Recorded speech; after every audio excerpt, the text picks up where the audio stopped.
Ma famille a manqué mon plus grand moment. Mais quand ma valorisation de 92 millions d'euros a fait la une de Challenge, mon père m'a envoyé un texto, dîner de famille à 19 h. Discussion importante. Je suis arrivé avec les. Je m'appelle Vivienne. J'ai 30 ans et je vis à Paris. Mon téléphone a vibré à 15h47 un mardi ordinaire. J'ai baissé les yeux vers l'écran et j'ai vu un nom que je n'avais pas vu depuis 8 mois. C'était mon père. Le message était bref. Célébration de famille ce soir. Nouvelles importantes concernant l'expansion. Ne sois pas en retard. J'ai fixé les mots. Durant les 8 derniers mois, mon téléphone était resté complètement silencieux. Pas d'appel pour mon anniversaire, pas de texto pour savoir comment j'allais. Pas d'invitation pour les fêtes. Pour ma famille, je n'existais pas. Mais ce matin-là, tout avait changé. À 8 h, le magazine Challenge avait publié son nouveau numéro. Mon visage était là, en plein dans la section économie. À côté de ma photo, un titre sur ma start-up technologique et un chiffre bien précis, une valorisation de 92 millions d'euros. Ce n'était pas une coïncidence. Ils ne se sont pas soudainement sentis en manque de moi. Ils ne se sont pas subitement souvenus qu'ils avaient une fille nommée Vivienne. Ils ont vu l'article. Ils ont vu l'argent. Avant, je pleurais quand ils m'ignoraient. Je suppliais pour avoir ne serait-ce qu'un peu de leur attention. Mais en fixant ce texto, je n'ai pas ressenti de tristesse. J'ai ressenti du froid. Ils pensent inviter leur fille discrète et désespérée à dîner. Mais ils ont tort. Ils invitent un compte en banque. Et ils n'ont aucune idée que cette banque est sur le point de fermer. Je m'appelle Vivienne. J'ai 30 ans. Pour comprendre pourquoi j'ai ressenti ce froid en lisant le texto de mon père, il faut comprendre la nuit de la pluie. Il faut comprendre la nuit où j'ai enfin cru que j'avais réussi. C'était il y a 2 ans. C'était le soir de l'annonce de ma levée de fonds de série B. Dans le monde des startups, c'est une étape capitale. Cela signifie que des investisseurs sérieux croient en vous. Cela signifie que vous n'êtes plus seulement une rêveuse. Vous êtes une actrice majeure. J'avais sécurisé 20 millions d'euros de financement. C'était la chose la plus difficile que j'ai jamais accomplie. J'avais travaillé 18 heures par jour pendant des mois. J'avais mangé des nouilles instantanées et dormi sur le sol de mon bureau. J'avais présenté mon projet à des salles remplies d'hommes qui me regardaient comme si j'étais une petite fille perdue dans une bibliothèque. Mais je l'ai fait. J'ai gagné. Je voulais fêter ça. Mais je ne voulais pas faire la fête avec des inconnus. Je voulais les gens qui étaient censés m'aimer. J'ai réservé un salon privé à l'Orangerie, le restaurant le plus cher de la ville. C'était le genre d'endroit que mes parents adoraient. Il y avait des nappes blanches, des verres en cristal et des serveurs en smoking. J'ai commandé le meilleur vin. J'ai commandé le plateau de fruits de mer que ma mère adore. J'ai commandé le filet de bœuf dont mon père parle toujours. Je me suis assise là à 19 h. Je portais une nouvelle robe. Elle était bleue. Je me souviens de la couleur parce que j'ai passé 1 heure à la choisir. Je voulais avoir l'air d'avoir réussi. Je voulais qu'ils me regardent et me disent « Beau travail, Vivienne. Nous sommes fiers de toi. » À 19h15, le salon était vide. J'ai vérifié mon téléphone. Aucun texto. J'ai dit au serveur, ils sont juste un peu en retard. Il y a des embouteillages. Le serveur a hoché la tête. Il était gentil. Il m'a versé un verre d'eau. À 19h45, j'ai envoyé un texto à ma mère. Salut maman. Tout va bien? Je suis au restaurant. Elle n'a pas répondu tout de suite. J'ai regardé autour de moi dans le salon vide. Il y avait 6 chaises. Une pour moi, une pour maman, une pour papa, une pour mon frère aîné, Jérôme, une pour mon frère cadet, Théo, et une pour l'oncle Geoffroy, qui se joignait toujours à nous s'il y avait un repas gratuit. 5 chaises vides. Elles ressemblaient aux dents d'une bouche qui se moquait de moi. À 20 h, mon téléphone a vibré. C'était un texto de Jérôme. Je peux pas venir, Vivi. Un imprévu avec les enfants. Bois un verre à ma santé. Je savais que Jérôme n'avait pas les enfants ce soir-là. C'était le week-end de son ex-femme. Il mentait. Mais je n'ai rien dit. J'ai juste répondu, d'accord, la prochaine fois. 10 minutes plus tard, maman a enfin répondu, oh, ma chérie, j'ai une migraine épouvantable. Je ne peux pas bouger. Je suis tellement désolé. Prends des photos de la nourriture. J'ai fixé l'écran. Ma poitrine s'est serrée. J'ai ouvert Instagram. Je n'aurais pas dû le faire, mais je l'ai fait. J'ai cliqué sur la story de ma cousine. Il y avait une vidéo postée 5 minutes plus tôt. Elle montrait une fête. Il y avait de la musique forte et, en arrière-plan, il y avait ma mère. Elle tenait un verre de martini. Elle riait. Elle n'avait pas l'air d'avoir une migraine. Elle avait l'air en parfaite forme. Elle était à la soirée de lancement de la carrière d'influenceur de Théo. Théo, mon petit frère, l'enfant prodige. Il avait décidé la semaine dernière qu'il allait devenir un influenceur lifestyle. Il n'avait pas de travail. Il n'avait pas de projet. Mais il avait une fête. Et mes parents avaient choisi sa fête plutôt que mon succès à 20 millions d'euros. Mon père n'a même pas envoyé de texto. Il n'est tout simplement pas venu. Je suis resté assise dans ce magnifique et coûteux salon pendant encore 1 heure. Le serveur est revenu. Il avait l'air mal à l'aise. Souhaitez-vous commander le dîner, madame, a-t-il demandé doucement. J'ai regardé les 5 chaises vides. J'ai regardé le plateau de fruits de mer qui fondait. Non, ai-je dit. Ma voix semblait faible. Juste l'addition, s'il vous plaît. J'ai payé la note. C'était 400 € pour de la nourriture que personne n'a mangé. Je suis sorti sous la pluie. Je suis resté sur le trottoir et j'ai laissé l'eau abîmer ma coiffure. J'ai laissé la pluie ruiner la robe bleue. J'ai pleuré, mais sans un bruit. J'ai juste laissé les larmes se mélanger à la pluie pour que personne ne puisse voir la différence. Ce n'était pas la première fois. C'était juste la fois qui m'a brisé. Le schéma avait existé toute ma vie. Il était inscrit dans chaque anniversaire et chaque événement scolaire. Quand j'avais 10 ans, j'ai gagné le concours scientifique régional. J'avais construit un modèle fonctionnel de système de filtration d'eau. J'étais si fier. La cérémonie de remise des prix avait lieu un samedi. Nous ne pouvons pas y aller, Vivienne, avait dit mon père, sans même lever les yeux de son journal. Théo a son match de foot. Mais Théo joue au foot tous les week-ends, avais-je dit. C'est la finale régionale. Ne sois pas égoïste, avait sèchement répliqué ma mère. Ton frère a besoin de notre soutien. Il est le capitaine de l'équipe. Ils sont allés au match de foot.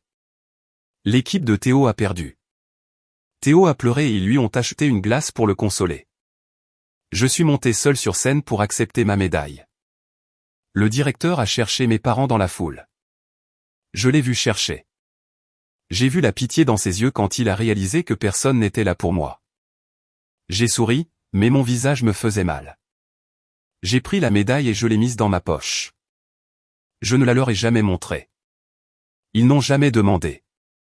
Quand j'ai eu mon diplôme universitaire, ils sont partis plus tôt parce que l'oncle Geoffroy s'ennuyait. Quand j'ai lancé ma première entreprise, j'ai demandé un petit prêt à mon père. Juste 5 000 € pour acheter un serveur. Vivienne, a-t-il soupiré comme si je demandais la lune. Les affaires, c'est risqué. Tu es une fille. Tu devrais trouver un bon mari. Je ne peux pas jeter l'argent par les fenêtres pour un passe-temps. 2 semaines plus tard, il a acheté à Jérôme un nouveau pick-up d'une valeur de 40 000 €. Jérôme l'a accidenté 1 mois plus tard. Papa a juste ri et a dit, les garçons resteront toujours des garçons. Il ne me détestait pas. La haine aurait été plus simple. S'il m'avait détesté, cela aurait signifié que je comptais assez pour provoquer une émotion. Non, il s'en fichait, tout simplement. J'étais le meuble. J'étais le bruit de fond. J'étais la valeur sûre. Vivienne, celle qui ne causait pas de problème. Celle qui n'avait besoin de rien. Ils m'ont puni pour mon indépendance parce que je n'avais pas besoin de leur aide. Ils ne m'ont donné aucun amour. Parce que Théo et Jérôme étaient des catastrophes qui nécessitaient d'être constamment renfloués. Ils recevaient toute l'attention. Alors, quand j'ai vu ce texto aujourd'hui, 8 mois après le début du traitement silencieux, je n'ai pas ressenti d'espoir. Je me suis souvenu de la pluie. Je me suis souvenu des chaises vides à l'orangerie. Je me suis souvenu du concours scientifique. Je me suis souvenu du chèque pour le pick-up. J'ai réalisé qu'ils n'appelaient pas parce que leur fille leur manquait. Ils appelaient parce que le passe-temps dont ils s'étaient moqués valait maintenant 92 millions d'euros. Ils appelaient parce qu'ils avaient faim. Et ils pensaient que j'étais le repas. Je me suis tenu devant le miroir de mon appartement. Je devais choisir quoi porter. Mon dressing est plein de vêtements maintenant. J'ai des tailleurs sur mesure. J'ai des chemisiers en soie. J'ai des chaussures qui coûtent plus cher que ma première voiture. Je pourrais m'habiller comme la PDG que je suis. Je pourrais entrer là-bas couverte de diamants et leur montrer exactement à quel point j'étais devenu riche. J'ai attrapé une robe de créateur rouge. Le tissu était comme de l'eau entre mes mains. Elle criait le pouvoir. Puis je me suis arrêté. Non. Si j'entrais en ayant l'air d'être l'argent personnifié, ils seraient sur leur garde. Ils verraient un requin. Il fallait qu'ils voient une souris. Il fallait qu'ils pensent que rien n'avait changé. Il fallait qu'ils se sentent supérieurs. Parce que quand les gens se sentent supérieurs, ils deviennent négligents. Ils disent des choses qu'ils ne devraient pas dire. Ils révèlent leur vrai visage. J'ai reposé la robe rouge. J'ai sorti un pantalon noir simple et un pull gris basique. C'était propre, mais c'était vieux. Il y avait un petit fil qui dépassait sur la manche. J'ai mis des ballerines confortables, pas de talons. J'ai attaché mes cheveux en un chignon désordonné. Je ne portais pas de maquillage. Je me suis regardé dans le miroir. J'avais l'air fatigué. J'avais l'air de la Vivienne dont il se souvenait. La Vivienne qui galérait, la Vivienne ennuyeuse. Parfait, ai-je murmuré à mon reflet. Je suis descendu au garage. Garée à ma place se trouvait ma nouvelle voiture, une sportive électrique noire et élégante. Elle était rapide, silencieuse et magnifique. À côté se trouvait ma vieille voiture, une berline de 2016. La peinture s'écaillait sur le capot.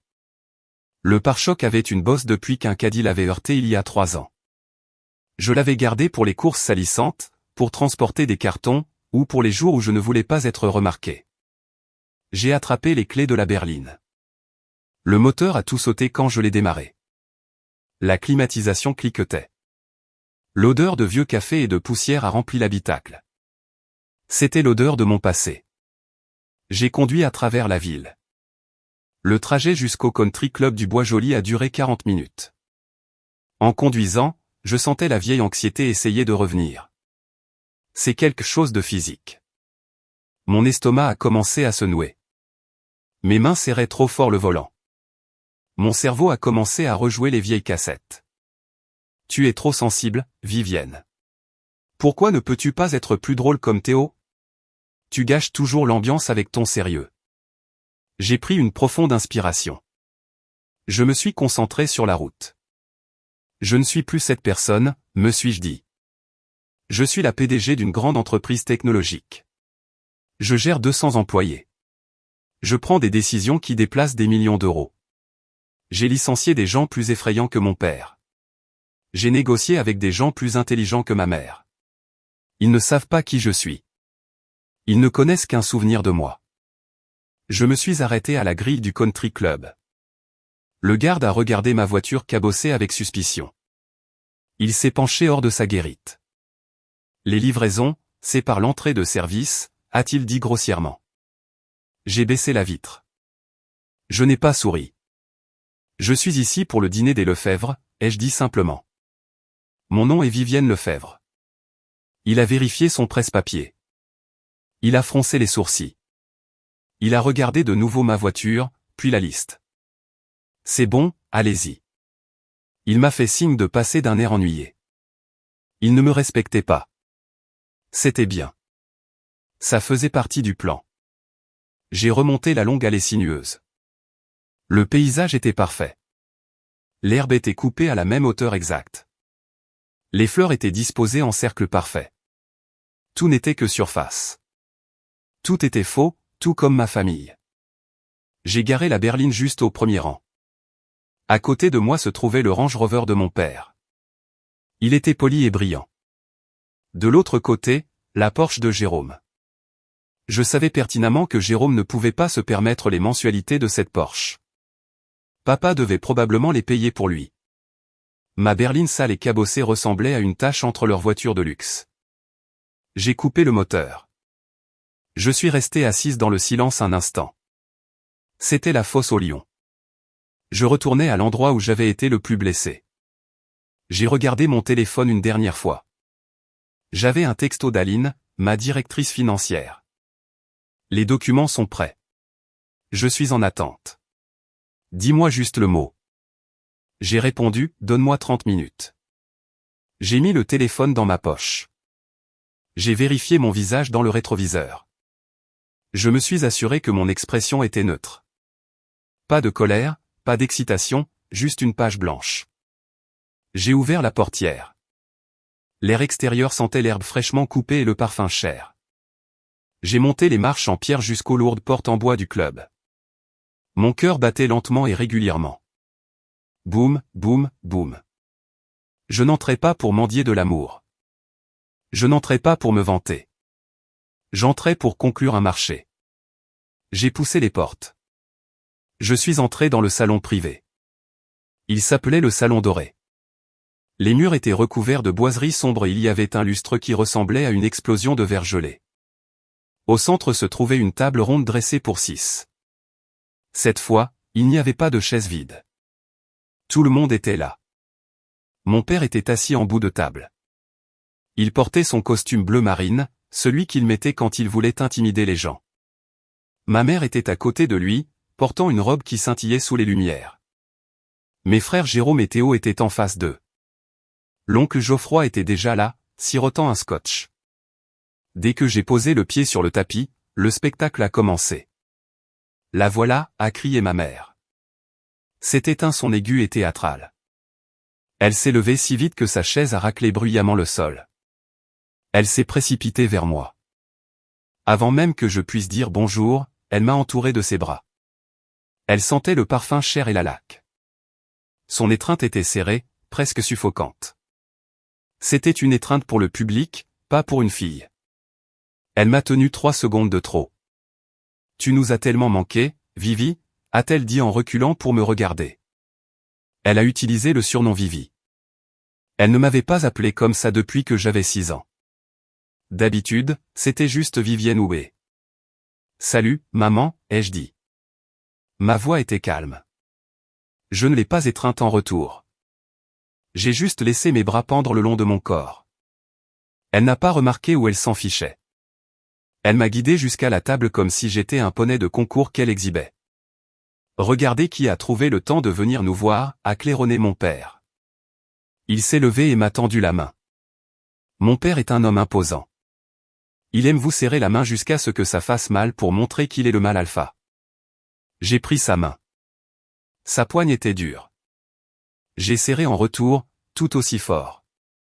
Il a eu l'air surpris une fraction de seconde, ses yeux s'écarquillant, mais il a ensuite masqué cela par un rire bruyant.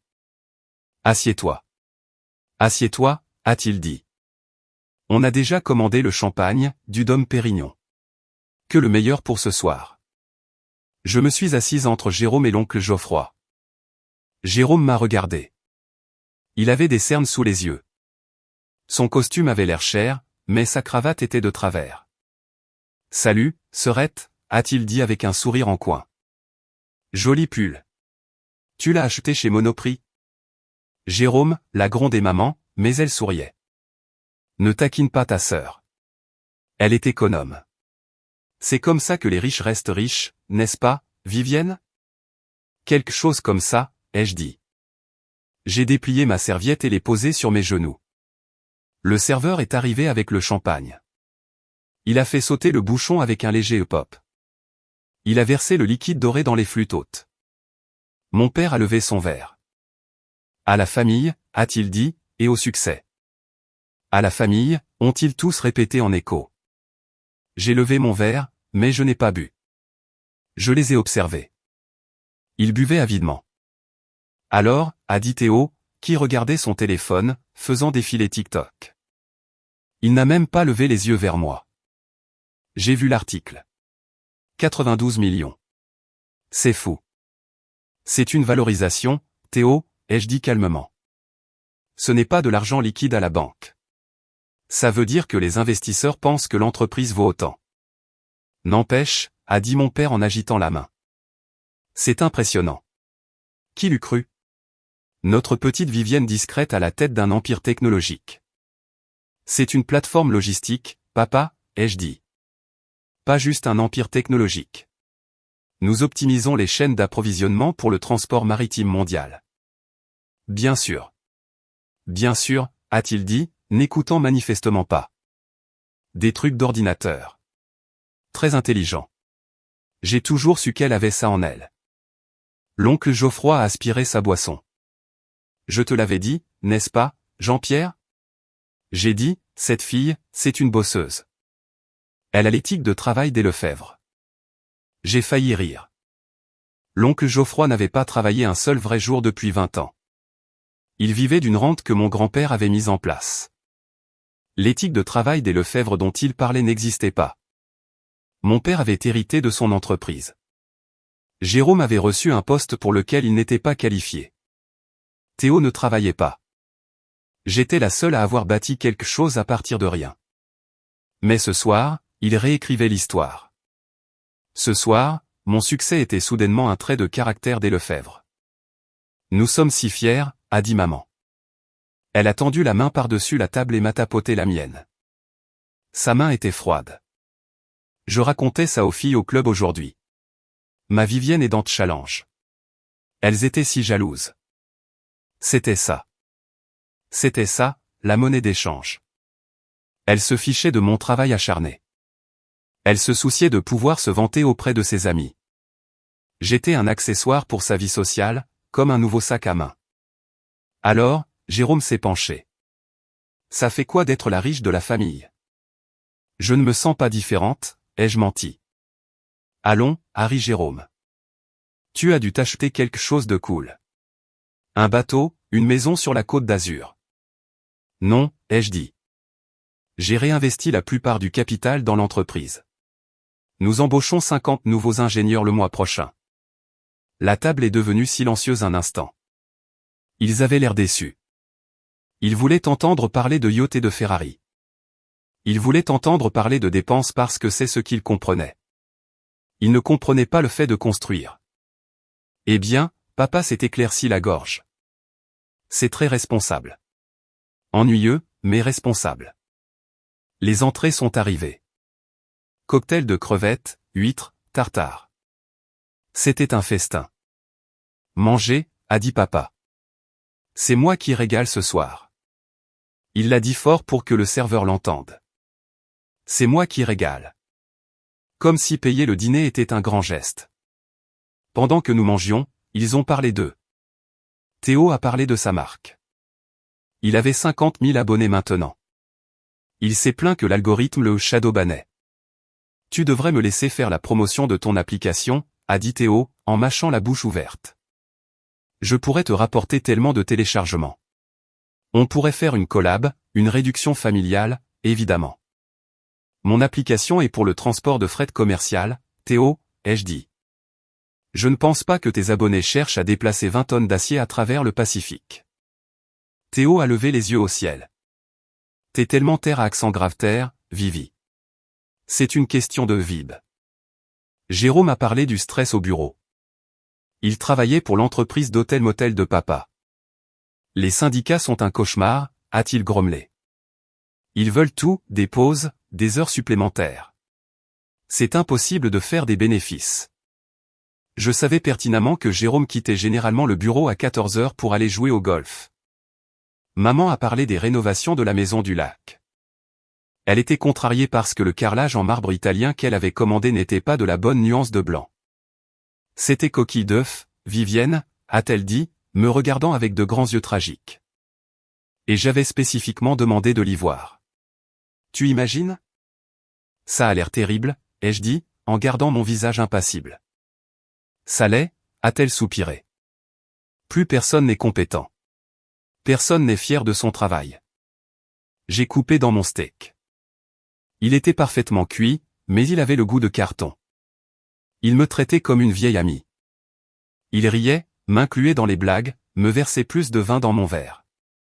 Si un étranger regardait notre table, il verrait une famille heureuse et aisée profitant d'un dîner un mardi. Mais je voyais les fissures. Je voyais la façon dont papa vérifiait sa montre toutes les 5 minutes.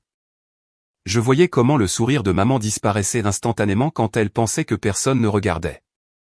Je voyais comment Jérôme tapait nerveusement du pied sous la table. Ils étaient anxieux. Ils se dépêchaient de finir les banalités. Ils étaient gentils, mais c'était un effort. C'était comme regarder de mauvais acteurs essayant de se souvenir de leur texte. Ils me passaient de la pommade. Ils amadouaient la cible. J'ai décidé de les aider un peu. Je voulais voir leur argumentaire. Je voulais voir exactement combien ils pensaient que je valais. J'ai posé ma fourchette. J'ai essuyé ma bouche avec la serviette. Alors, ai-je dit, en regardant directement mon père. Le texto disait que vous aviez des nouvelles importantes concernant une expansion. L'atmosphère dans la pièce a changé instantanément. Les rires ont cessé. La mastication s'est arrêtée. Papa a redressé sa cravate. Il s'est assis plus droit. Il a échangé un regard rapide avec maman. C'était un regard répété. C'était l'heure du spectacle. Oui, a dit papa. Sa voix a baissé d'une octave. Elle est devenue sérieuse. La voix de l'homme d'affaires. Je suis content que tu en parles, Vivienne. Il a fait signe au serveur de débarrasser les assiettes. Nous avons une opportunité passionnante, a-t-il commencé. Quelque chose qui va changer la trajectoire de cette famille pour toujours. Je me suis adossé à ma chaise. J'ai croisé les bras. Je vous écoute, ai-je dit. Le serveur a enlevé la dernière assiette et a fermé la lourde porte, nous laissant seuls dans le silence du salon doré. Mon père a attrapé un attaché-caisse en cuir noir à côté de sa chaise. Il l'a posé sur la table avec un bruit sourd. Il a ouvert les loquets, clac, clac, et a sorti un épais dossier brillant. Il l'a fait glisser sur la nappe blanche vers moi. La couverture montrait l'image d'un bâtiment futuriste et étincelant. On aurait dit un palais de verre et de cèdre. Des palmiers avaient été ajoutés autour avec Photoshop. En lettres dorées en bas, on pouvait lire « Le complexe hôtelier et spa Lefebvre, une nouvelle ère ». « Ouvre-le » a-t-il insisté. J'ai ouvert le dossier. À l'intérieur, il y avait des rendus architecturaux, des diagrammes circulaires et des paragraphes remplis de mots à la mode comme luxe, exclusif et synergie. Tu sais, la chaîne d'hôtel-motel est l'épine dorsale de cette famille depuis 40 ans, a dit papa. Il a joint ses mains sur la table. Ton grand-père a construit le premier. J'ai construit les 5 suivants. Mais le marché change, Vivienne. Les gens ne veulent plus de motels. Ils veulent des expériences. Il a pointé un doigt épais vers le dessin du palais de verre. C'est l'avenir, a-t-il dit. Nous allons prendre la propriété phare près de l'autoroute, le vieil hôtel Lefebvre, et la raser. Nous allons construire un complexe de bien-être 5 étoiles, avec des spas, des restaurants bio, des studios de yoga, à 400 € la nuit. Ça va être magnifique, a ajouté maman. Ses yeux brillaient. Nous allons avoir un jardin de méditation. C'est moi qui le conçois. C'est une victoire garantie, a renchéri Jérôme. Nous avons fait l'étude de marché. La démographie est parfaite. J'ai regardé les papiers. Je n'ai pas regardé les jolies images. J'ai regardé les chiffres dans les coins. C'est un projet énorme, ai-je dit calmement. La construction seule. 15 millions 18, a corrigé papa, pour bien faire les choses. Et vous avez le financement, ai-je demandé. Papa s'est de nouveau éclairci la gorge. Il a bu une gorgée d'eau. C'était le point de bascule. Nous avons les principaux investisseurs alignés, a-t-il dit doucement. La banque est d'accord pour le prêt à la construction, mais tu sais comment sont les banques. Elles sont bureaucratiques. Elles sont lentes. Elles veulent voir un certain montant de capital liquide d'avance avant de débloquer les gros fonds, un prêt relais, pour ainsi dire. Il a fait une pause. Il m'a regardé avec ce qu'il pensait être une expression paternelle chaleureuse. Pour moi, il ressemblait à un loup décidant quelle partie du mouton mordre en premier. Nous avons réalisé, a-t-il continué, que nous ne devrions pas donner tous ces intérêts à des étrangers. Nous devrions garder ça en famille. Nous voulons t'offrir la chance de faire partie de cela. En faire partie, ai-je demandé. Nous avons besoin d'un prêt-relais, a dit Jérôme, allant droit au but. Pour effacer les anciennes dettes et commencer les travaux. Combien, ai-je demandé. Papa m'a regardé droit dans les yeux. 1,5 million d'euros. 1,5 million d'euros. La pièce était d'un silence de mort. Ils me regardaient tous. Maman tordait sa bague. Théo avait enfin posé son téléphone. 1,5 million d'euros, ai-je répété lentement. C'est un prêt, a dit papa rapidement. Avec intérêt. Nous te rembourserons dans, disons, 2 ans, à 6% d'intérêt. C'est mieux que ce que tu obtiendrais sur un compte d'épargne. C'est un investissement dans ton héritage, Vivi, a dit maman doucement. Ce complexe, ce sera quelque chose que nous laisserons à nos petits-enfants. Ne veux-tu pas participer à sa construction? Et franchement, a marmonné l'oncle Geoffroy, c'est la chose à faire. La famille t'a soutenu quand tu as commencé. Maintenant que tu as réussi, il est temps de rendre l'appareil. J'ai senti une pointe de colère aiguë dans ma poitrine, mais je l'ai réprimée. La famille m'a soutenu. J'ai pensé à la fois où j'ai demandé 5 000 € et papa m'a dit de trouver un mari. J'ai pensé aux nouilles instantanées. J'ai pensé au silence. Vous avez dit que la banque est d'accord, ai-je demandé. J'ai gardé ma voix neutre. J'ai tourné une page du dossier. Oh, absolument, a dit papa. Ils adorent le projet. Ils ont juste besoin que nous montrions un peu d'implication financière. C'est la procédure standard. Quelle banque, ai-je demandé. Papa a cligné des yeux. La Première Banque Nationale. Nous sommes avec eux depuis des décennies. Et ils sont d'accord avec les taux d'occupation actuels, ai-je demandé. Jérôme s'est agité sur sa chaise. L'occupation est. C'est saisonnier. C'est un peu en baisse, mais c'est pour ça que nous changeons de stratégie. Le modèle du motel est mort. D'accord, ai-je dit.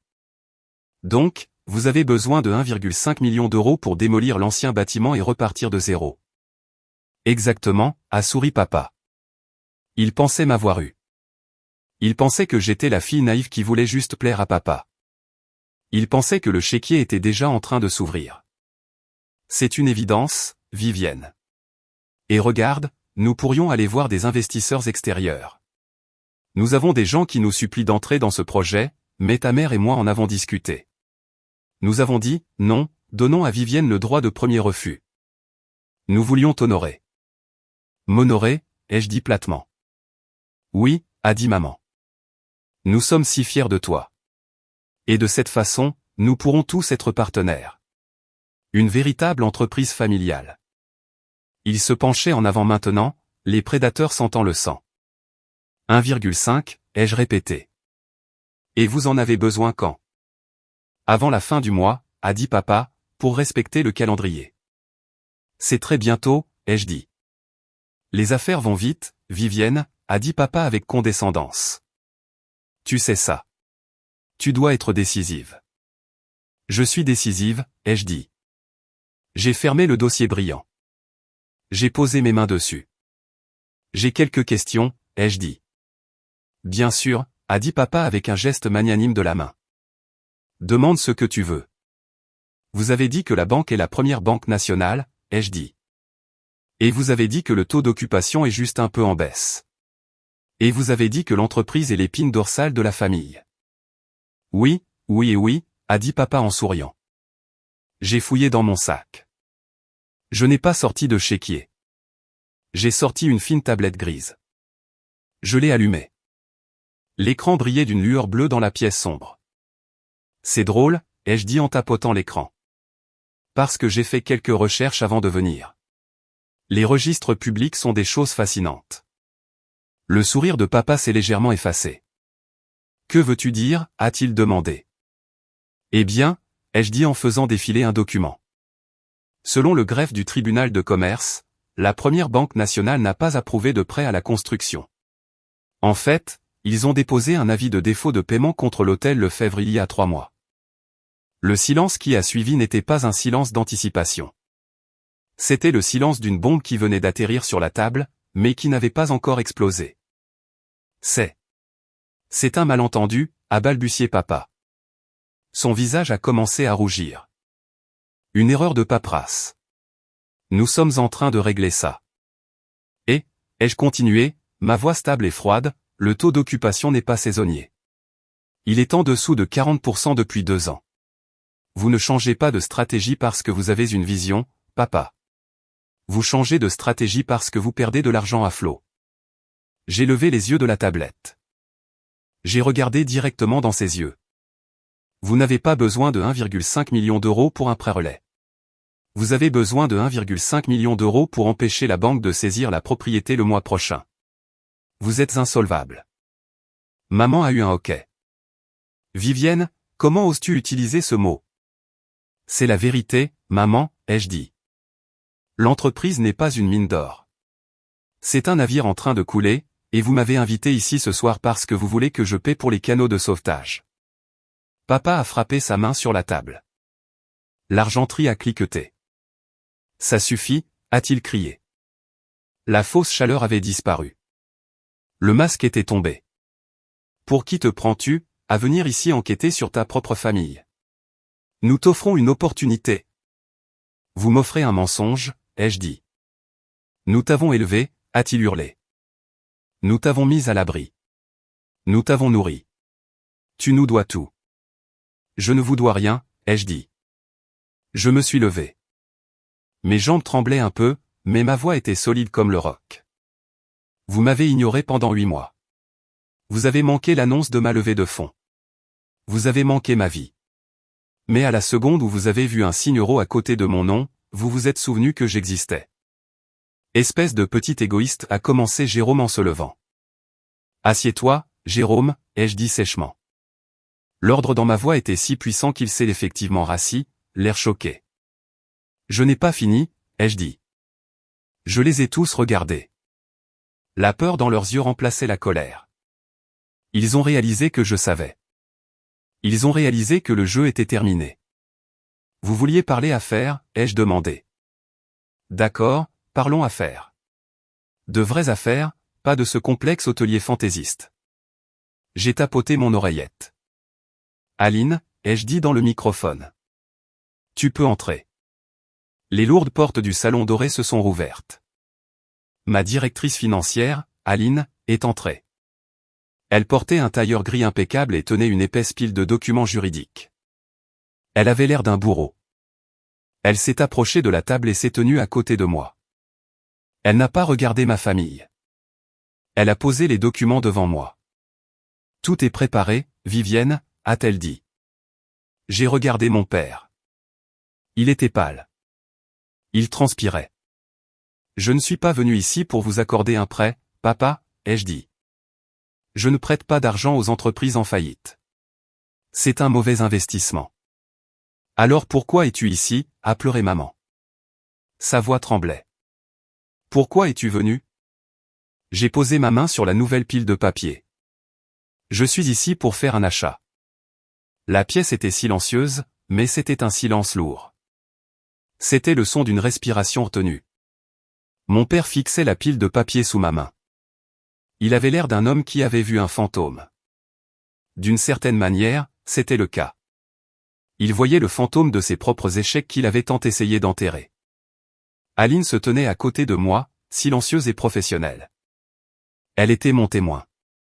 Elle était mon bouclier. J'ai ouvert le dossier qu'elle m'avait donné. Ce n'était pas la brochure brillante et colorée que mon père m'avait montrée. Il n'y avait pas de photos de palmiers ou d'instructeurs de yoga souriants. C'était en noir et blanc. C'était des colonnes de chiffres, des privilèges fiscaux et des dépôts au tribunal. C'était l'autopsie de l'entreprise familiale Lefebvre. Vous avez dit que l'entreprise est l'épine dorsale de cette famille, ai-je dit, ma voix stable. J'ai pris la première feuille de papier. Mais une épine dorsale est censée vous soutenir. Cette entreprise est en train de vous entraîner vers le bas. Tu ne sais pas de quoi tu parles, a sèchement répliqué Jérôme. Il essayait d'avoir l'air dur, mais sa voix s'est brisée. Tu passes tes journées à regarder des feuilles de calcul. Tu ne connais pas la réalité des opérations. Je sais que vous n'avez pas payé vos taxes foncières depuis 14 mois, ai-je dit. J'ai fait glisser le document fiscal sur la table. Il s'est arrêté juste devant l'assiette de Jérôme. Le fisc a déjà mis un privilège sur le terrain. C'est un registre public, Jérôme. Les opérations n'ont pas d'importance si vous ne possédez pas le sol sur lequel vous vous tenez. Jérôme a baissé les yeux sur le papier. Il ne l'a pas touché. Il avait l'air de penser que ça pourrait le brûler. La trésorerie est tendue, a grogné papa. Il a agité la main avec dédain. C'est une baisse temporaire. L'économie est faible. Une fois que nous aurons le prêt-relais, la première chose que nous ferons sera de régler les impôts. C'est la procédure standard. Est-ce une procédure standard d'emprunter de l'argent à un prêteur privé à 18% d'intérêt, ai-je demandé. J'ai sorti le document suivant. Vous avez contracté une deuxième hypothèque il y a 3 ans, ai-je dit.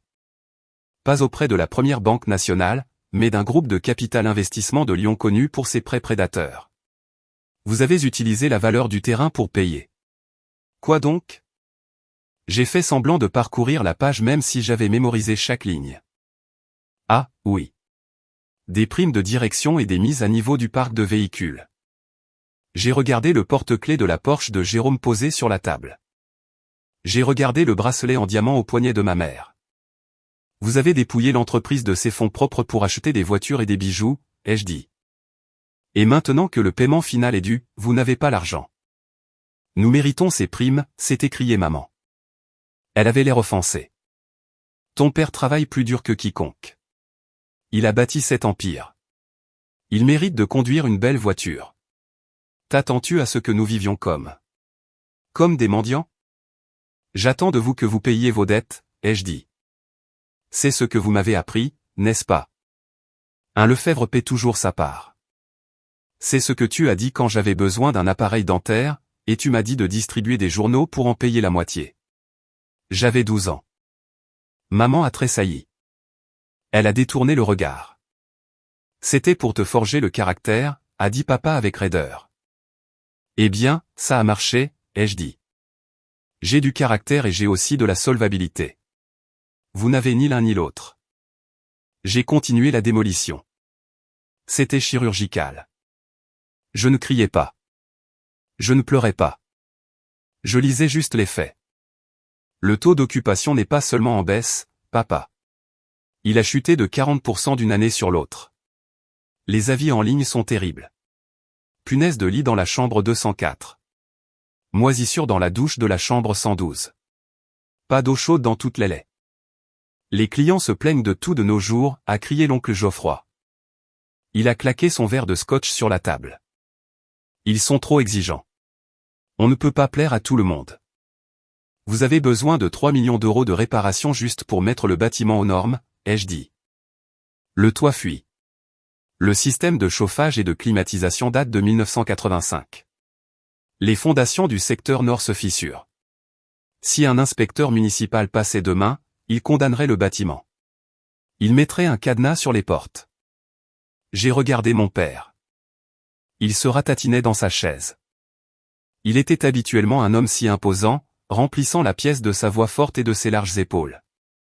Maintenant, il avait l'air vieux. Il avait l'air fatigué. Vous m'avez menti, ai-je dit. Vous m'avez invité ici, m'avez offert du champagne et m'avez montré les dessins d'un complexe qui n'existera jamais. Vous m'avez dit que vous aviez besoin de 1,5 million d'euros pour une opportunité, mais cet argent ne construirait pas un complexe. Il servirait juste à payer les requins de Lyon pour 6 mois de plus. Il vous achèterait un peu plus de temps pour prétendre que vous êtes riche.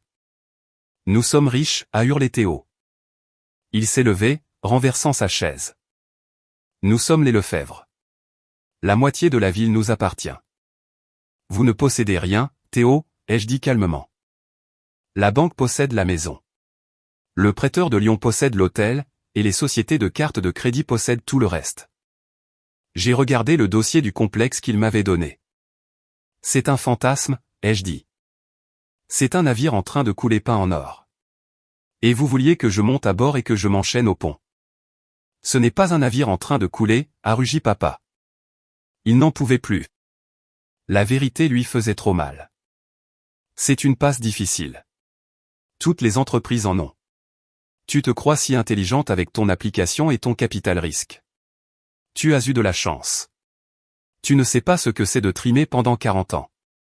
Je sais exactement ce que c'est, ai-je dit. Je le sais parce que je vous ai observé.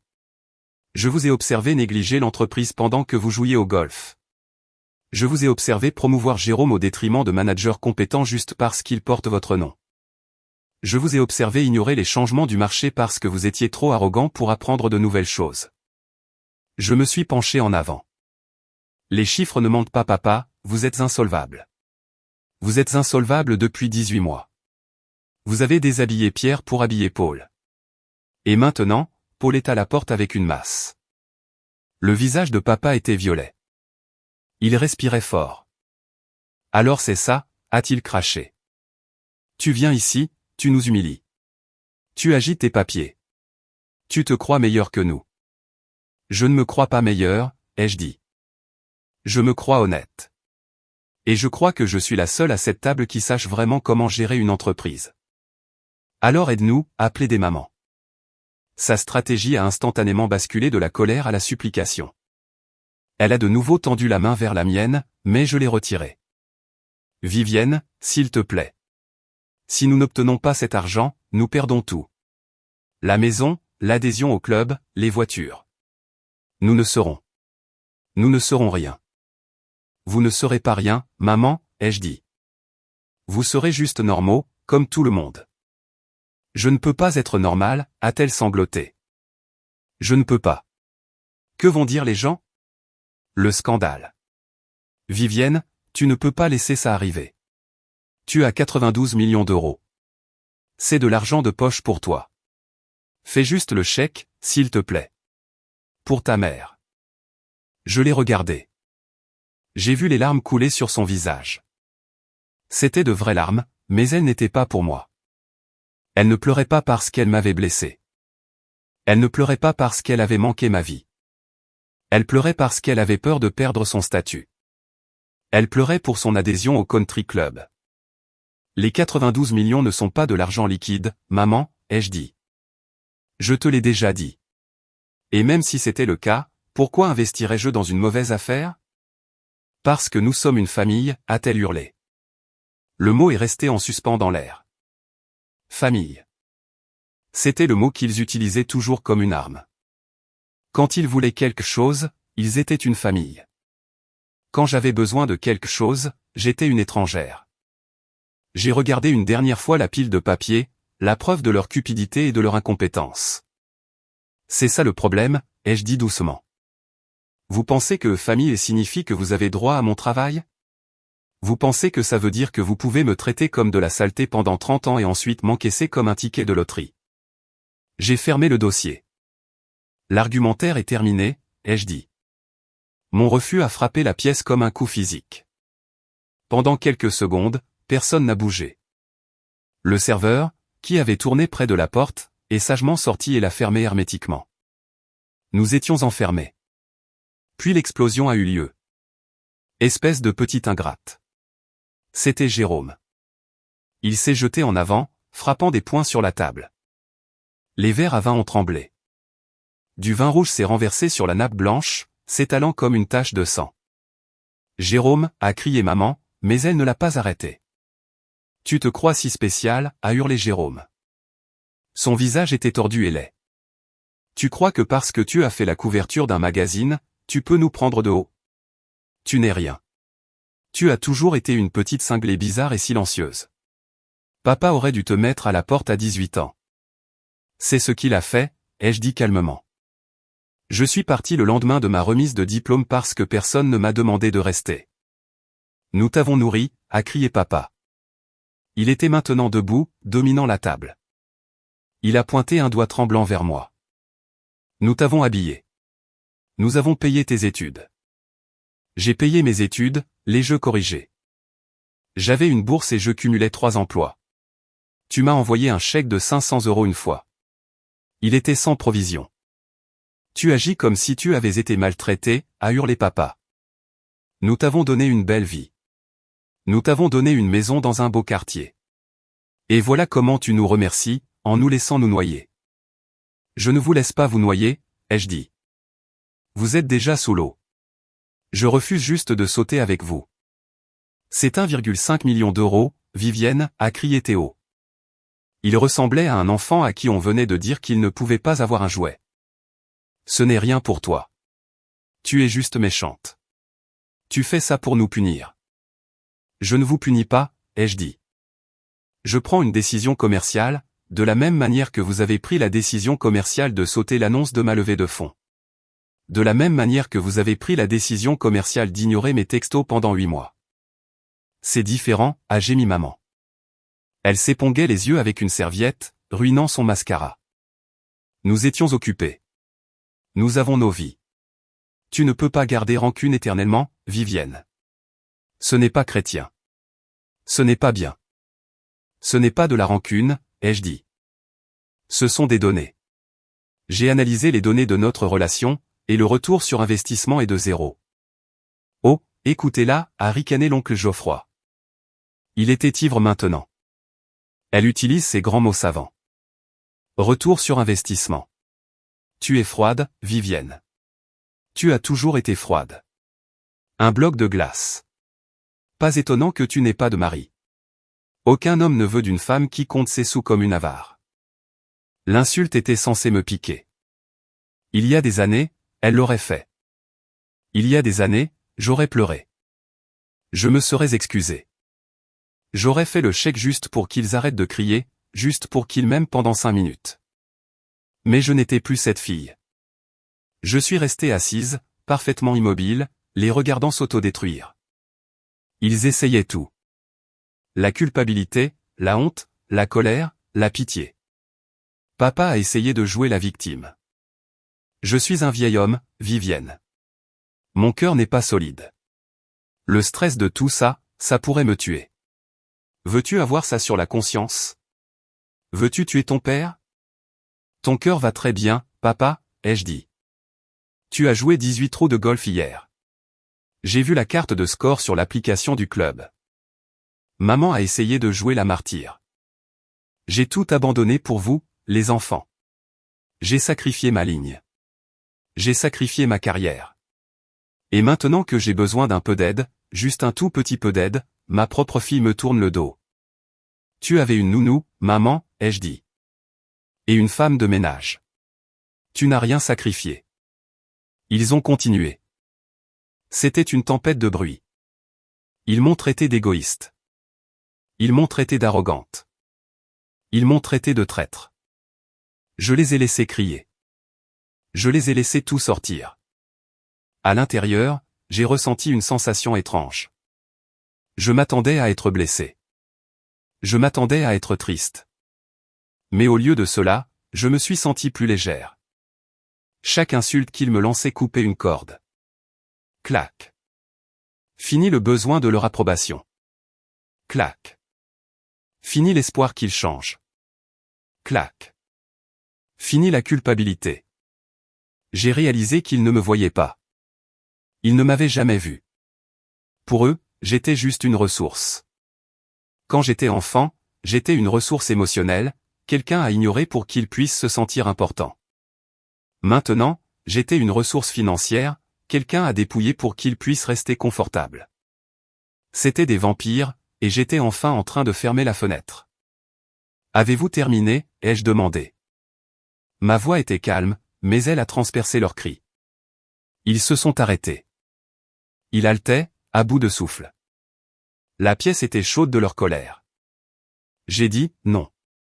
Je ne vous prête pas l'argent. C'est définitif. Alors sors, a grogné papa. Il s'est affalé lourdement. Il ne pouvait pas me regarder. Sors de ma vue. Tu n'es plus ma fille. Si tu passes cette porte, ne reviens jamais. Tu es morte pour nous. Je suis morte pour vous depuis longtemps, papa, ai-je dit. Je viens juste de le réaliser. Va-t'en, a crié Jérôme. Prends ta voiture bas de gamme et tes vêtements miteux et dégage. On trouvera l'argent ailleurs. On n'a pas besoin de toi. Vous ne trouverez pas l'argent, ai-je dit. Aucune banque ne vous touchera. Aucun investisseur ne vous touchera. Je suis la seule à avoir même regardé les comptes. Nous trouverons un moyen, a insisté maman. Nous le faisons toujours. Nous sommes des survivants. Vous n'êtes pas des survivants, ai-je dit. Vous êtes des parasites. Maman a eu un hoquet. Je me suis levé. J'ai lissé mon pull gris. J'ai pris mon sac. Je m'en vais, ai-je dit. Mais avant de partir, il y a une dernière chose. J'ai regardé Aline. Elle était restée debout comme une statue pendant toute la dispute. Elle n'avait pas bronché une seule fois. Elle connaissait le plan. Aline, ai-je dit, montrez-leur le dernier document. Aline s'est avancée. Elle n'avait pas l'air intimidée par le visage rouge de mon père ou les poings serrés de Jérôme. C'était une professionnelle. Elle s'occupait de chiffres, pas de crise de colère. Elle a posé un seul document épais au centre de la table. Il a fait un bruit lourd. Ploc. La couverture était bleue. Il y avait un sceau juridique sur le devant. Qu'est-ce que c'est ? A demandé papa. Il ne l'a pas touché. Il le regardait comme si c'était une bombe. Je vous ai dit que je ne vous accorderai pas de prêt, ai-je dit. Et c'est vrai. Un prêt implique la confiance. Un prêt implique que je crois que vous pouvez me rembourser. Ce n'est pas le cas. J'ai fait le tour de la table lentement. Cependant, ai-je continué, je suis une femme d'affaires et quand je vois un actif en difficulté avec du potentiel, j'agis. Un actif en difficulté, a demandé Jérôme. De quoi tu parles ? Je connaissais vos problèmes financiers il y a 3 semaines, ai-je dit. Mon équipe surveille les opportunités du marché. Nous avons vu l'avis de défaut de paiement de la Première Banque nationale. Nous avons vu les dépôts du prêteur de Lyon. Je me suis arrêté derrière la chaise de mon père. Je ne suis pas venu ici pour vous sauver, papa. Je suis venu ici pour vous saisir. Papa s'est retourné sur sa chaise. Tu ne peux pas saisir. Tu ne détiens pas la dette. En fait, ai-je dit. Si. J'ai fait un signe de tête vers le dossier bleu. Ouvrez-le. Les mains de papa tremblaient tellement qu'il pouvait à peine soulever la couverture. Il a lu la première page. Ses yeux ont balayé le texte juridique. Son visage est passé du rouge à une nuance de gris terrifiante. Ce n'est pas possible, a-t-il murmuré. Quoi ? A demandé maman. Jean-Pierre, qu'est-ce que c'est ? Elle a racheté la créance, a murmuré papa. Sa voix avait disparu. On aurait dit un fantôme. Elle a racheté l'hypothèque. J'ai racheté votre dette au prêteur de Lyon hier matin, ai-je expliqué calmement. Ils étaient heureux de s'en débarrasser. Ils pensaient que vous alliez faire défaut de toute façon. Je leur ai payé 80 centimes pour 1 euro. C'était une bonne affaire, vraiment. Et la Première Banque nationale, a demandé papa, me regardant avec horreur. J'ai acquis cette dette cet après-midi, ai-je dit. Aline a finalisé le virement pendant que nous mangions les entrées. J'ai regardé autour de la table. Je détiens l'hypothèque sur cette adhésion au country club. Je détiens l'hypothèque sur l'hôtel Lefebvre. Je détiens le privilège sur la maison du lac. Je détiens la dette sur les véhicules de l'entreprise. Le silence dans la pièce était absolu. C'était le vide. Jérôme a laissé tomber sa fourchette. Elle a cliqueté bruyamment contre son assiette. Tu possèdes tout, a demandé Théo. Sa voix était faible. Tout, ai-je dit. Je suis votre créancière. Je suis la banque. Je me suis penché près de mon père. Alors, quand vous me dites de sortir et de ne jamais revenir, vous devriez peut-être faire attention, parce que techniquement, vous êtes assis sur une chaise que j'ai payée. Papa s'est affalé. Il avait l'air vaincu. Toute la fanfaronnade, toute la colère, toute l'énergie de « je suis le patriarche » s'est écoulée de lui. Il n'était plus qu'un vieil homme qui devait beaucoup d'argent à une femme qu'il avait sous-estimée. Pourquoi ? A murmuré maman. Elle avait l'air terrifiée. Pourquoi ferais-tu ça ? Pour nous ruiner ? Non, maman, ai-je dit. Pour sauver l'entreprise. Mais pas pour vous. Pour moi. J'ai de nouveau fait signe à Aline. Elle a sorti d'autres papiers de son attaché-caisse. Voici les conditions, ai-je dit. Puisque vous êtes en défaut de paiement sur les 2 prêts, j'ai le droit de saisir les actifs immédiatement. Je pourrais vous expulser de la maison ce soir. Je pourrais fermer à clé les portes de l'hôtel demain matin. Maman a poussé un gémissement. Mais, ai-je dit, je ne suis pas cruel. Je ne suis pas vous. J'ai fait glisser un chèque sur la table. Il était face cachée. Je prends la pleine propriété du groupe hôtelier Lefebvre. Avec effet immédiat, ai-je dit. Le conseil d'administration est dissous. Les postes de direction sont supprimés. J'ai regardé Jérôme. Tu es viré. J'ai regardé papa. Tu es à la retraite. Tu ne peux pas faire ça, a commencé Jérôme, mais il s'est arrêté. Il savait que je pouvais. Le chèque sur la table, ai-je dit, est une indemnité de départ. C'est 200 000 €. C'est pour vos parts. C'est plus que ce que l'entreprise vaut, compte tenu de la dette. Prenez-le et vous partez sans rien. Pas de dette, pas de procès, pas de faillite. 200 000, a dit papa faiblement. Mais le terrain seul. Le terrain est hypothéqué jusqu'au cou, papa, ai-je dit. Vous ne devez rien. C'est un cadeau. C'est le dernier cadeau que je vous ferai jamais. Et si nous refusons, a demandé l'oncle Geoffroy.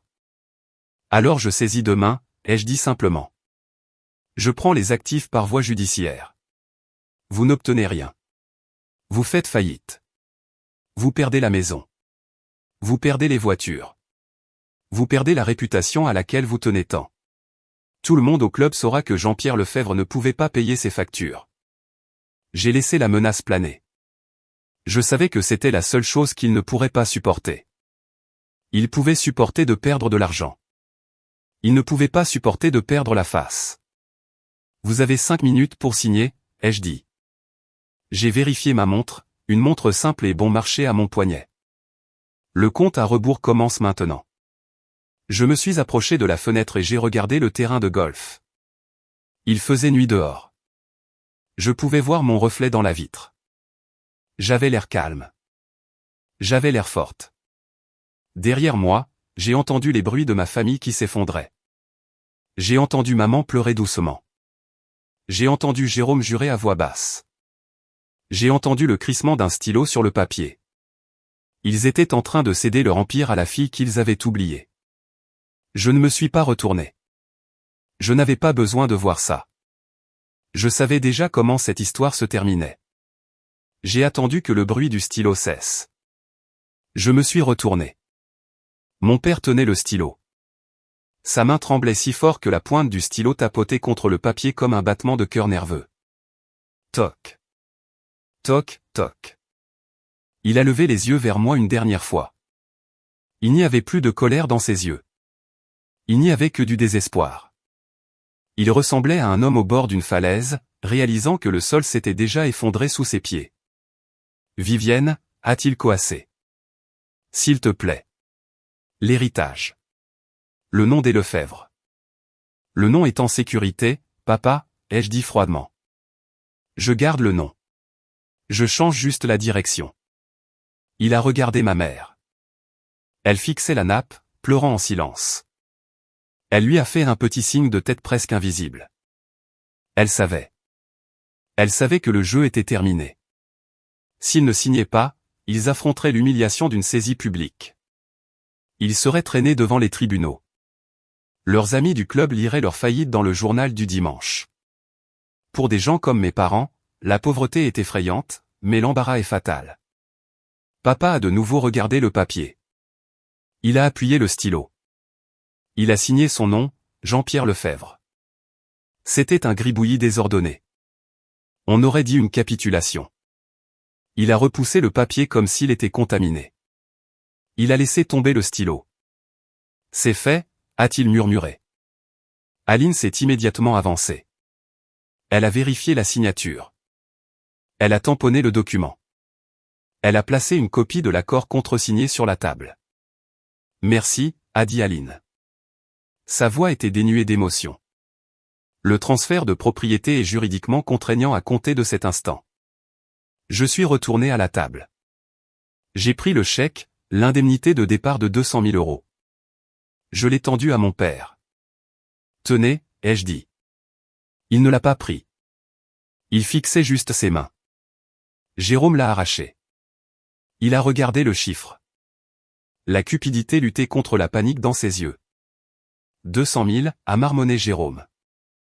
C'est 50 000 chacun. C'est rien. Ça n'achète même pas un studio. C'est 200 000 de plus que ce que vous aviez il y a 5 minutes, ai-je dit. Et Jérôme, il a levé les yeux vers moi. Tu dois rendre les clés de la Porsche, ai-je dit. Ce soir. Quoi? Jérôme s'est levé, son visage devenant pâle. Non, pas question. J'ai besoin de ma voiture. Comment suis-je censé rentrer chez moi? Prends un Uber, ai-je dit. La Porsche est un véhicule de fonction.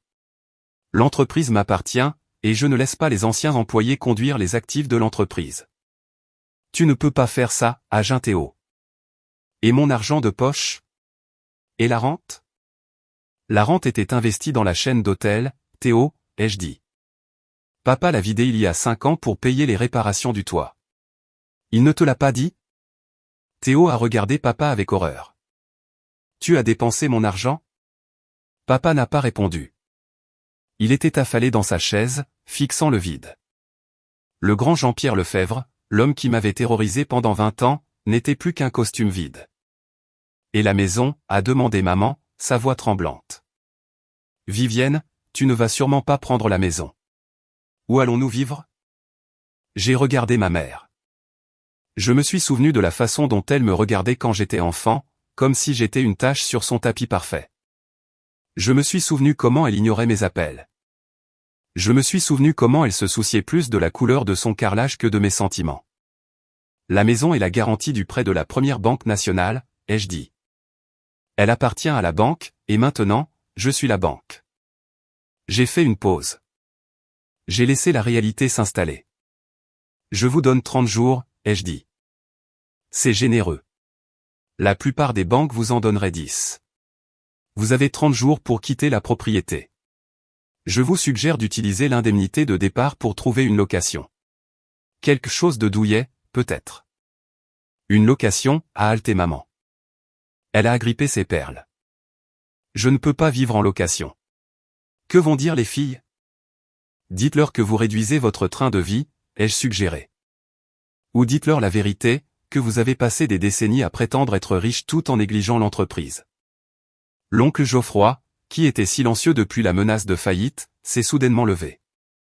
Il a un peu vacillé. Tu es un monstre, m'a-t-il craché. Un monstre au cœur de pierre. La famille est censée rester soudée. La loyauté? Qu'est-il arrivé à la loyauté? La loyauté est une voie à double sens, oncle Geoffroy, ai-je dit. Vous étiez loyal à l'argent. Pas à moi. Je les ai tous regardés une dernière fois. Papa, vaincu et brisé. Maman, terrifiée à l'idée de l'effondrement de son statut social. Jérôme et Théo réalisant qu'ils allaient devoir travailler pour gagner leur vie. L'oncle Geoffroy, un vieil homme ivre sans plus rien à parasiter. J'ai attendu que la tristesse me frappe. J'ai attendu d'avoir pitié d'eux. Mais la tristesse n'est pas venue. Au lieu de cela, j'ai senti un poids énorme se soulever de ma poitrine. C'était une sensation physique. Mes épaules se sont détendues. Mes poumons se sont dilatés. J'ai réalisé que toute ma vie, j'avais porté leurs attentes. J'avais porté leur jugement. J'avais essayé de remplir un seau qui avait un trou au fond. Maintenant, j'avais posé le seau. Aline, ai-je dit, occupez-vous des clés. Oui, madame, a dit Aline. Elle a tendu la main à Jérôme. Jérôme m'a regardé, puis Aline. Il a juré à voix basse. Il a fouillé dans sa poche et a claqué les clés de la Porsche dans la main d'Aline. J'espère que tu t'étoufferas avec, m'a dit Jérôme. Je ne le ferai pas, ai-je dit. J'ai une très bonne digestion. Je leur ai tourné le dos. Je me suis dirigé vers les lourdes portes en bois. Vivienne, a appelé papa. Sa voix était faible, craquante. Vivienne, attends. Je me suis arrêté. Ma main était sur la poignée en laiton. Quoi, ai-je demandé sans me retourner. Nous t'aimions, a-t-il dit. À notre manière. Je suis resté là une seconde. J'ai pensé aux chaises vides à mon dîner de célébration. J'ai pensé au texto demandant de l'argent. J'ai pensé au silence. Non, papa, ai-je dit doucement à la porte. Vous aimiez avoir une fille que vous pouviez ignorer jusqu'à ce qu'elle devienne utile. Ce n'est pas de l'amour. C'est de la possession. Et je ne suis plus à vendre. J'ai poussé la porte et je suis sorti du salon doré. La porte a cliqué derrière moi avec un son solide et final. On aurait dit la fermeture d'un coffre-fort. J'ai traversé le hall du country club. C'était calme. Le coup de feu du dîner était terminé. Quelques personnes étaient assises dans le salon, buvant du cognac et parlant de leur score de golf. Ils ont levé les yeux quand je suis passé. Ils ne savaient pas qui j'étais. Ils ne savaient pas que la femme au pull gris et aux vieilles chaussures venait de racheter la plus grosse dette de leur club. Ils ont vu une inconnue. J'ai souri. J'aimais être une inconnue pour eux. Cela signifiait que j'étais libre. Je suis sorti par les portes d'entrée dans l'air nocturne. Il était frais et vif. Le ciel était clair. Je pouvais voir les étoiles. À l'intérieur de cette pièce, l'air avait été chaud et suffocant, rempli de mensonges et de parfums. Ici, l'air était pur. J'ai pris une profonde inspiration. Elle avait le goût de la liberté. J'ai descendu les marches en pierre jusqu'au parking. Le voiturier m'a vu arriver. Il a regardé mon ticket.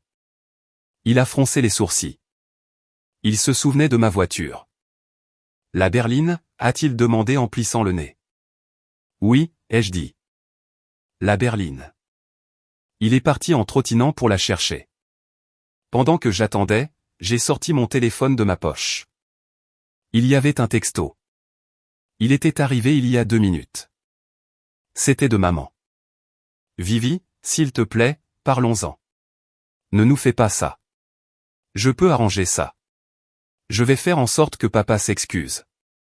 Reviens juste à l'intérieur. Nous pouvons trouver une solution. Tu es ma petite fille. J'ai fixé les mots ma petite fille.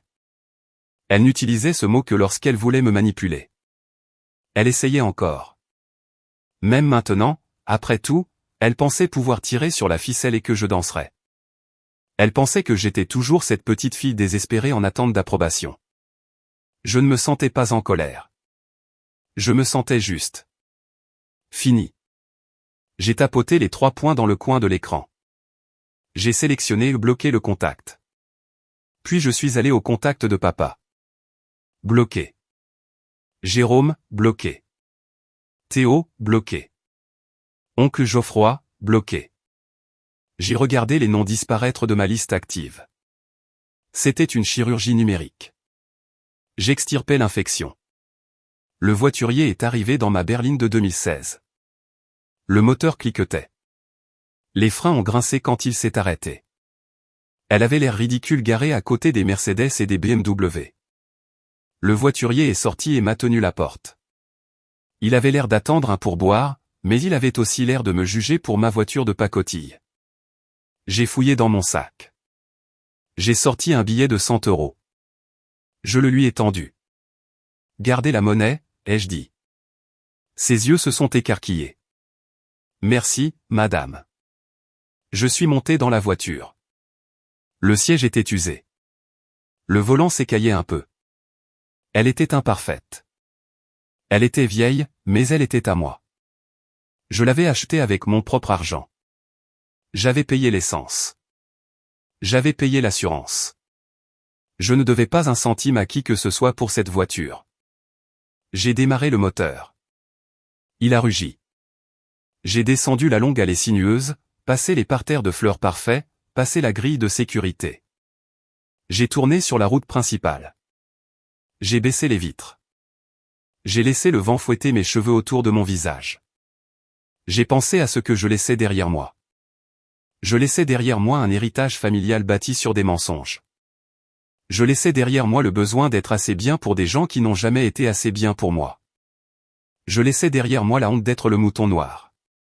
J'ai pensé à ce qui m'attendait, mon entreprise, mes employés qui me respectaient, ma propre maison, mon avenir. J'ai réalisé que la vengeance, ce n'est pas de blesser les gens qui vous ont blessé. Ce n'est pas de crier, de se battre ou de les faire souffrir. La vraie vengeance, c'est simplement d'être heureux sans eux. La vraie vengeance, c'est de réaliser que vous n'avez pas besoin d'eux. La vraie vengeance, c'est de devenir si entier, si complet qu'ils cessent tout simplement d'avoir de l'importance. Ils n'étaient plus que des notes de bas de page, de petits gribouillis tristes au bas de la page de ma vie. J'ai monté la radio. Une chanson que j'aimais passait. J'ai commencé à fredonner. J'ai regardé une dernière fois dans le rétroviseur. Les lumières du country club s'estompaient au loin. Ce n'était plus que de minuscules points de lumière dans le noir. Puis j'ai ramené mes yeux sur la route devant moi. Les phares fendaient l'obscurité, éclairant le chemin. Je n'étais plus la victime. Je n'étais plus la fille invisible. Je n'étais plus la banque. J'étais Vivienne. Et pour la première fois de ma vie, je conduisais ma propre voiture, sur ma propre route, allant exactement là où je voulais aller.